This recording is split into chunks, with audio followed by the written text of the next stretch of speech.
यहाँ पे हम आयन फ्लाई स्ट्रैटेजी निफ्टी पर अप्लाई करने की कोशिश करेंगे और समझने की कोशिश करेंगे कि क्या ये स्ट्रैटेजी प्रॉफिटेबल है या नहीं है।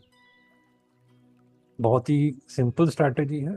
अगर आपको स्ट्रैटेजी में ब्रीफ में समझाऊंगा, लेकिन अगर आपको ज़्यादा डिटेल में समझना हो उसके लिए अलग एक वीडियो बना दूंगा। लेकिन फिलहाल के लिए एक छोटी सी स्ट्रैटेजी है जहाँ पर स्टेप बाय स्टेप मैं आपको बताता हूँ कि आपको करना क्या है। पहला स्टेप, एक्सपायरी के दिन जो हर वेनसडे को होता है निफ्टी में 2:30 बजे या 3 बजे के आसपास निफ्टी का क्लोजिंग लेवल देखिए कि कहाँ पर क्लोज होने वाला है। उसे राउंड ऑफ कर दीजिए। मान लीजिए 24,320 हो रहा है तो उसको राउंड ऑफ करके 24,300 कर दीजिए। अगर 24,380 हो रहा है तो 24,400 कर दीजिए। तो उससे आपको स्ट्राइक प्राइस मिल जाएगी। वो जो भी आपको स्ट्राइक प्राइस मिलती है उसी स्ट्राइक प्राइस की कॉल और पुट दोनों को हमें बेचना है, और इसे कहते हैं हम शॉर्ट स्ट्रैडल। इसको एटीएम इसलिए बोल रहे हैं कि एटीएम मतलब एट द मनी, क्योंकि हमने 24,300 का प्राइस चल रहा था। अगर हम उसी प्राइस की कॉल और पुट बेचते हैं तो उसे स्ट्रैडल कहा जाता है। तो हम दोनों को बेच देंगे, लेकिन इसमें अनलिमिटेड लॉस होने की संभावना है। तो इस अनलिमिटेड लॉस को कैप करने के लिए हम 400 पॉइंट नीचे, 400 कहां से आया, क्योंकि ये दोनों का प्रीमियम मिला के 400 है। ठीक है, दोनों का प्रीमियम 400 है, इसके लिए यहां पर हमने ऐड किया था 400। तो इसलिए हम 24,300 में से 400 माइनस कर लेंगे तो 23,900 की पुट हम बाय कर लेंगे, और 24,700 की कॉल, यानी कि 24,300 प्लस 400, 24,700 की कॉल बाय कर लेंगे। इसको बोलते हैं हेज, ताकि हमारा जो लॉस है वो लिमिटेड रहे, वो अनलिमिटेड ना रहे। इसीलिए इसे आयरन फ्लाई कहा जाता है। नेक्स्ट, मान लीजिए 30 अप्रैल को हमने ये स्ट्रैटेजी एग्जीक्यूट की। तो ये स्ट्रैटेजी कुछ इस तरीके से दिखती। 24,300 को कॉल मिल रही थी 273 के आसपास, और पुट 209 के आसपास। तो दोनों मिला के हो गए करीब करीब 450 या 500 के आसपास।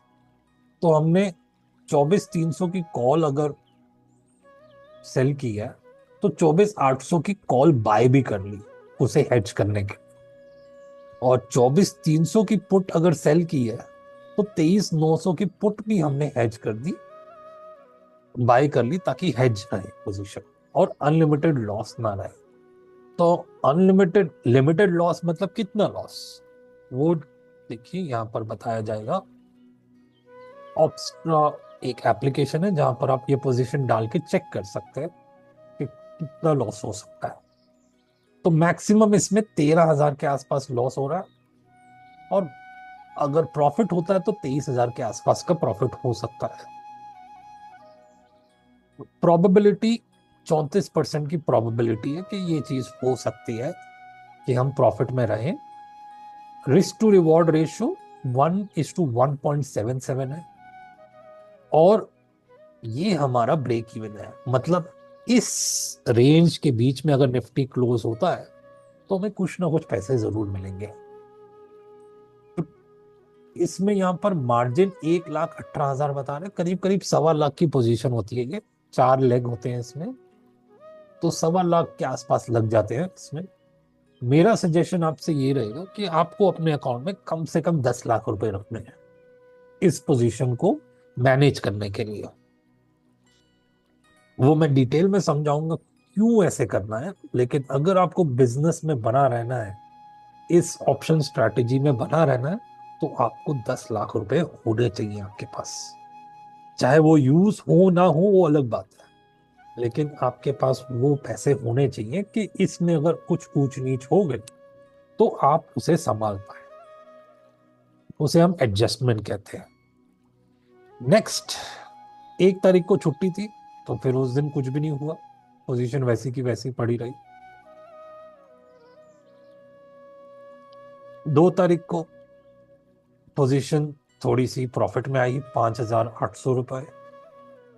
आप देख सकते हैं प्रोबेबिलिटी ऑफ प्रॉफिट भी बढ़ा है यहाँ पर, करीब करीब 45% हो गया, पहले 34 था, अभी 45% हो गया।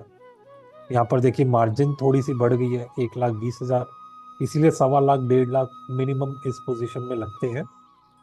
और 5,800 अगर आप चाहें तो लेके जा सकते हैं ऑन अ मंडे। 2 तारीख 2 मई शायद मंडे था, नहीं फ्राइडे था। तो अगर एक ही दिन में अगर आपको जान निकालने हैं ये पैसे, तो आप ये चीज करके इसे निकाल सकते हैं, 5,000 रुपये आपको मिल जाते हैं। नेक्स्ट 2 तारीख तो हो गई, 5 तारीख को क्या होगा? 5 तारीख को ये थोड़ा सा बढ़ के 6,600 हो गया।